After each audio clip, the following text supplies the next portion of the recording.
नमस्कार दोस्तों, स्वागत है आपका आपके चैनल शॉर्ट स्पीक में।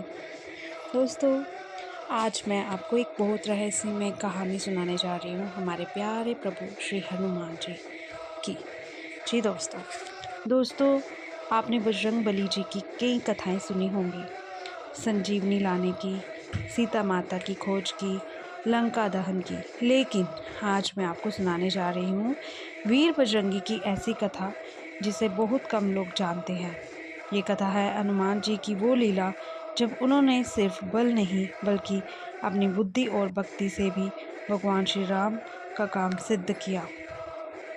जी हाँ दोस्तों, ये प्रसंग है युद्ध के दिनों का। अहि रावण पाताल लोक का एक शक्तिशाली दानव और रावण का मित्र था।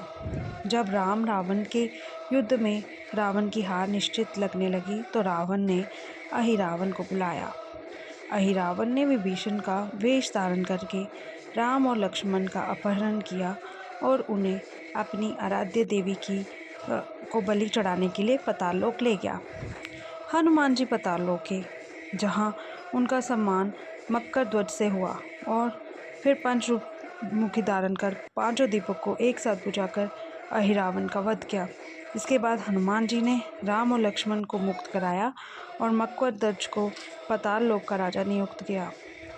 अब मैं आपको बताती हूँ अहिरावण का परिचय। अहिरावण रावण का मित्र था या सौतेला भाई भी माना जाता था, जो पाताल लोक का राजा था। वह इच्छा अनुसार रूप बदलने में सक्षम था। राम लक्ष्मण का हरण इन्होंने कैसे और किस प्रकार से किया? रावण के कहने पर अहिरावण ने विभीषण का रूप धारण किया और रात को सोते समय जब वानर सेना सो रही थी, वह राम लक्ष्मण की कुटिया में घुस गया। मायावी शक्तियों का उपयोग करके उसने राम और लक्ष्मण का अपहरण कर लिया और उन्हें पाताल लोक ले गया। हनुमान जी की पाताल यात्रा किस प्रकार हुई? जब हनुमान जी को राम लक्ष्मण का अपहरण का पता चला तो उन्होंने विभीषण से पाताल लोक जाने का मार्ग पूछा। पाताल लोक में हनुमान जी का सामना पहले अहिरावण के पुत्र मकर ध्वज से हुआ, जिसके बाद उन्होंने मकर ध्वज को हराया। अहिरावण का अंत किस प्रकार से हुआ? हनुमान जी ने विभीषण से अहिरावण के प्राणों का रहस्य जाना कि उसके प्राण पंचदीपकों में हैं, जिन्हें एक साथ बुझाने पर ही उसकी मृत्यु होगी।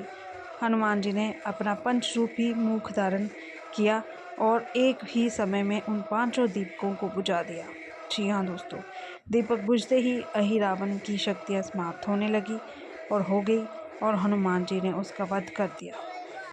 और हनुमान जी ने राम और लक्ष्मण को मुक्त कराया और उन्होंने मकर ध्वज को पाताल लोक का राजा नियुक्त कर दिया। जी हाँ दोस्तों, हनुमान जी ने ध्यान लगाया और उन्होंने सब कार्य प्रभु श्री राम जी के नाम लेकर के अपने सफल किए। सो दोस्तों, इस कथा से क्या संदेश आपको मिला? दोस्तों, ये कथा हमें सिखाती है कि हनुमान जी सिर्फ बलवान ही नहीं बल्कि बुद्धिमान और भक्त हृदय भी हैं।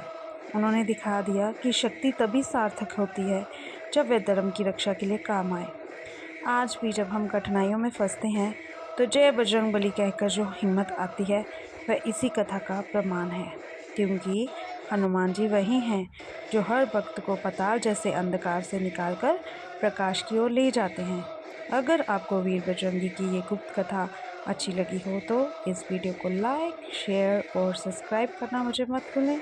और हाँ, कमेंट में ज़रूर लिखें जय वीर बजरंगी, जय हनुमान।